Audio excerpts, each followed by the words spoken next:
Hi everyone, I'm Dale Smith, aka Journo Dale, and we're here to talk about Canadian politics.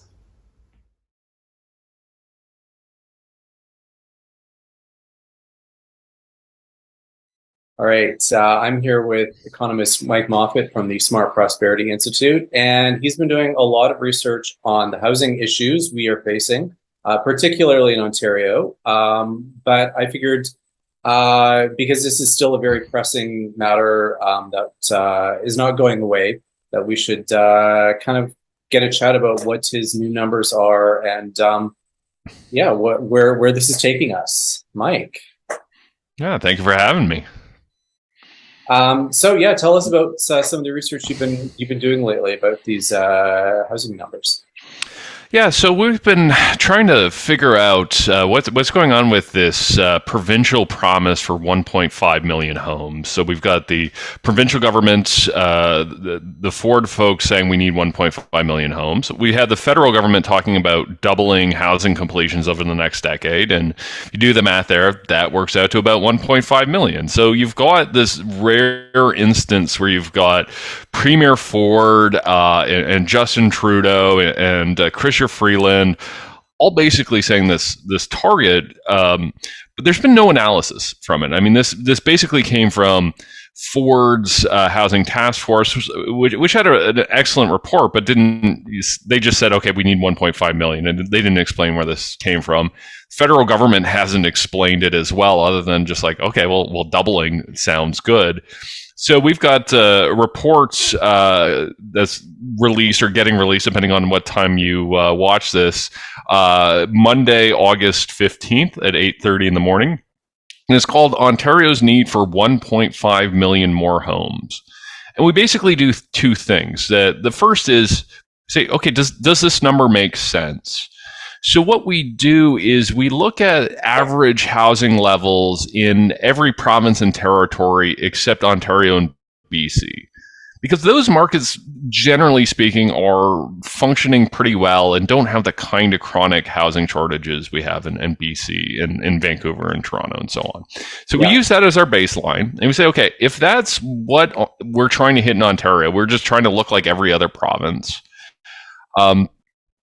Does that 1.5 million number make sense? And it turns out doing that, I couldn't believe it when these numbers came out. We got 1.506 million houses will be needed in the next 10 years to deal with population growth and also deal with the pre-existing shortages. So we find out that the answer is yes, that this number does make sense, and we got a number or an estimate that was eerily consistent with it.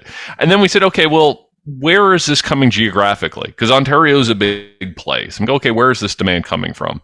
Yeah. Not surprisingly, it's almost half of it is coming from the city of Toronto, Peel region, and York region. The surprising part is that we actually find that the biggest source of demand is actually not the city of Toronto, it's Peel region. And that's partly due to reasons of a lot of new Canadians moving there. But as well, Peel region has a lot of people in their 20s and 30s. A lot of those homes that were built in Mississauga and Brampton were built in the late 90s, early 2000s. Young families went in. Now a lot of those kids are, between about the ages of 20 and 30.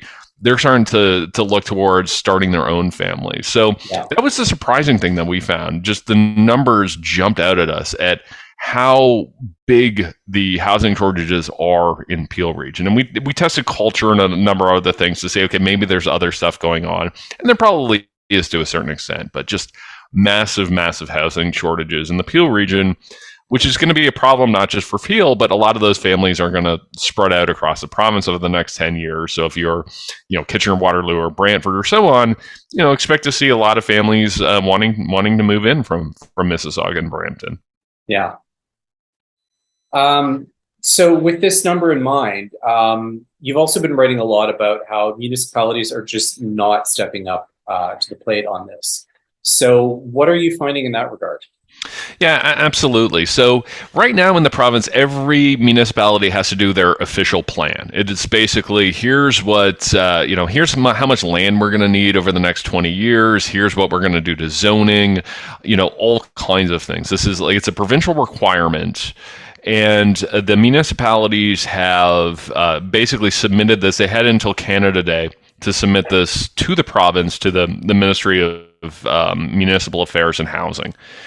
Those are supposed to be examined within 120 days, and the province basically goes yay or nay. Like, yay, okay, this is good, go with that plan, or this plan is insufficient. You're not meeting housing needs.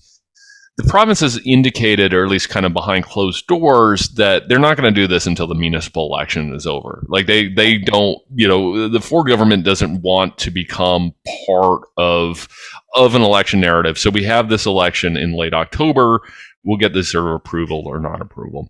So we took a look at, what are various municipalities submitting to the province. And if you look at them, they basically look like they did 5 years ago. That they are not saying I've yet to see a municipality say, okay, yeah, we're gonna double housing completions over what we did for the previous 5 years. Yeah, nobody is saying that. There's a little, Ottawa's got a little bit of an increase. You've got other parts of the GTA, saying, okay, yeah, we'll go up, 10 or 15%. So we've got this huge issue in Ontario where you've got the province, it sets this province-wide target, says, okay, everything needs to double. And then you've got the municipality saying, actually, we're gonna target about a 10% increase. So the big question becomes over the next month, like, what is the Ford government's appetite to pick a fight with the municipalities? I mean, either one of two things has to happen. Then either the Ford government has to go back, tell the municipalities to go back to the drawing board, or he has to essentially abandon that 1.5 million target and say, no, we'll accept these, and hopefully something happens to get us to his target. So I think this is going to be an underrated issue in November and December, and we're going to see how much Ford has that appetite. And it's one thing for him to go after the city of Toronto. He likes to, we saw what happens in Councillor.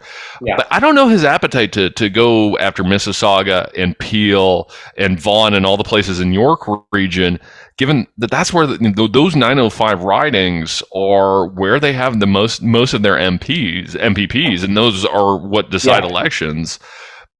Are they going to want to start a civil war there? I'm not convinced they are. So this is going to be it's an underrated issue, but it's going to be one to watch in the fall.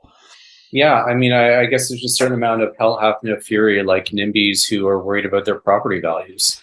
Well, yeah, absolutely. And especially, again, you look at the Peel region, I don't know where these houses would go. I mean, it's one thing to say, okay, this is where the demand's coming from.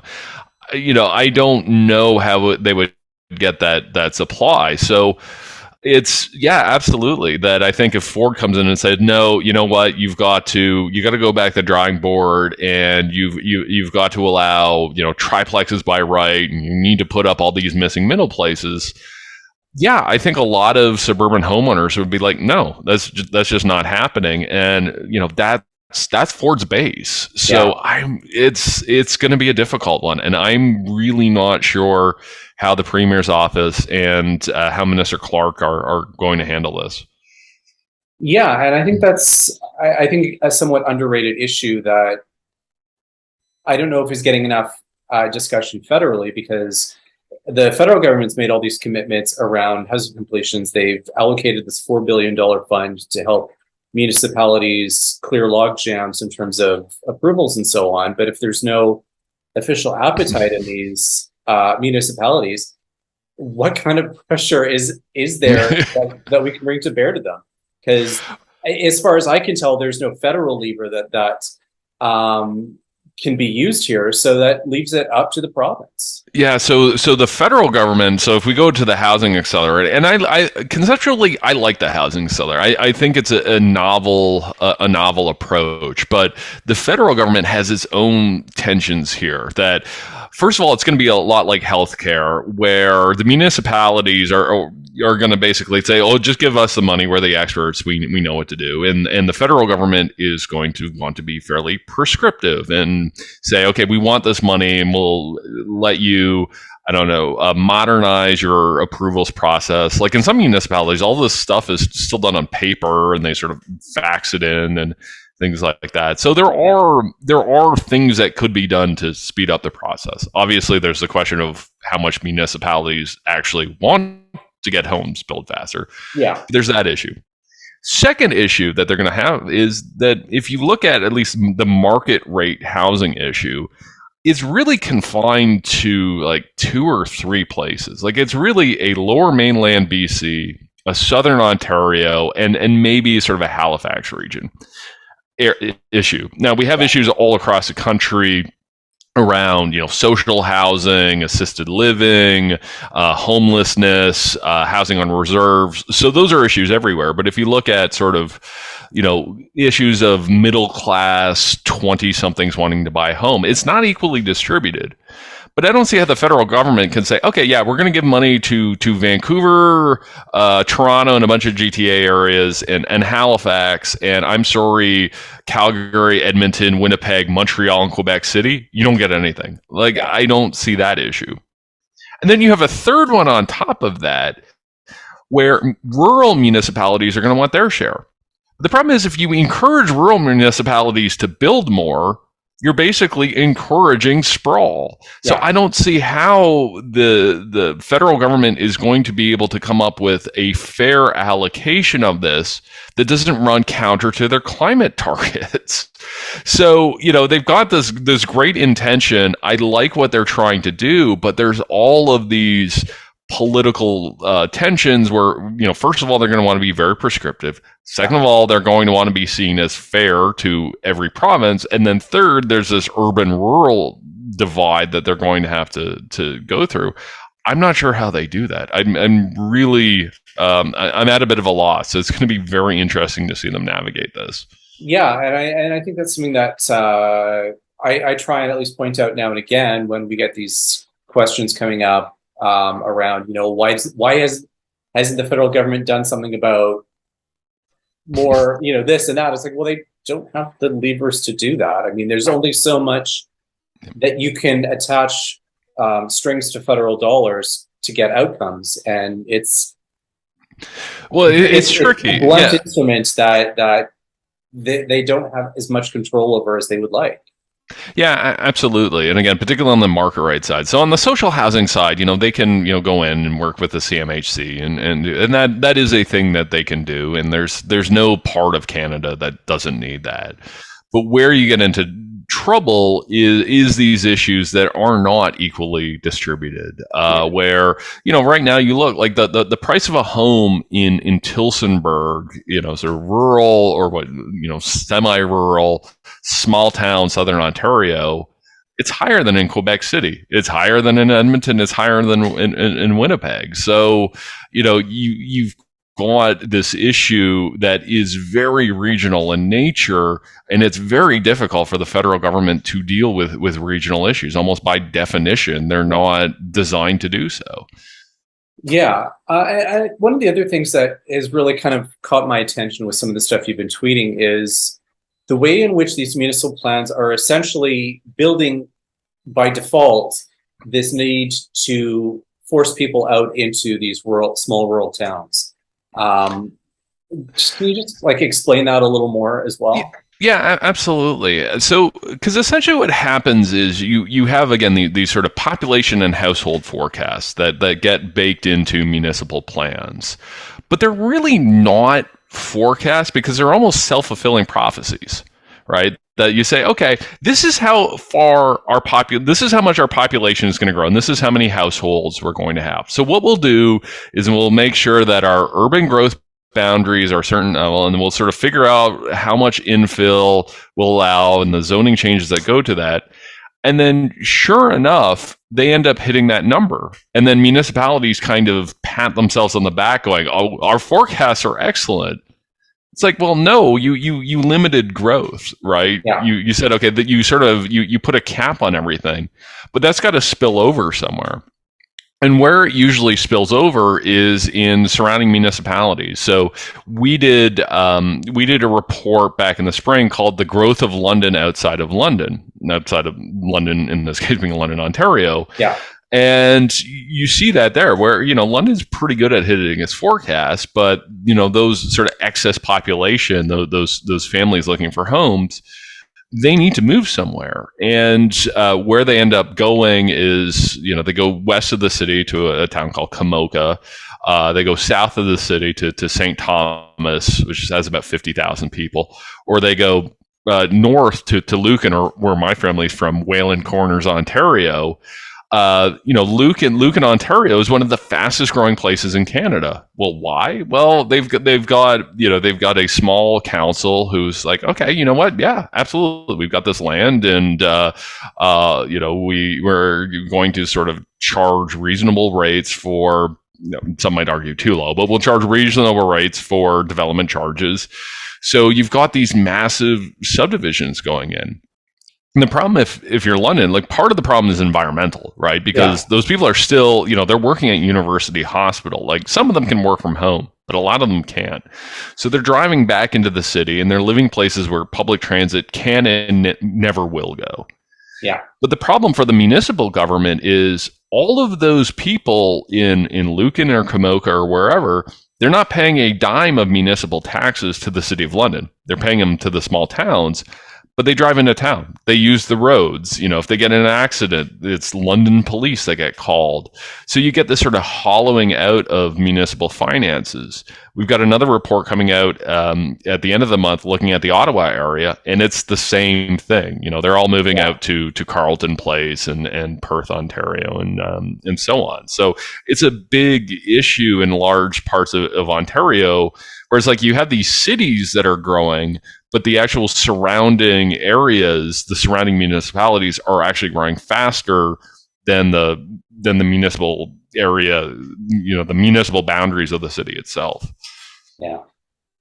All right. Well, this has all been very interesting and a little bit disheartening because we don't know where the solution. Can I leave with a bit of optimism? Yeah, because I am actually optimistic, and here's why. That I feel like, unlike 2 or 3 or 5 years ago, that we're actually admitting that there's a problem. Okay. So that is the sort of first step. I found, and we've had issues with supply shortages and high prices even before the pandemic in Southern Ontario, and it was always like, well, it's this bubble that's happening, or it's just a temporary thing. And I think now we've got 3 levels of government who all sort of recognize, like, yeah, you know what, there are weird things going on demand side, and interest rates do play a role, and household savings do play a role, and all those demand factors do make a difference.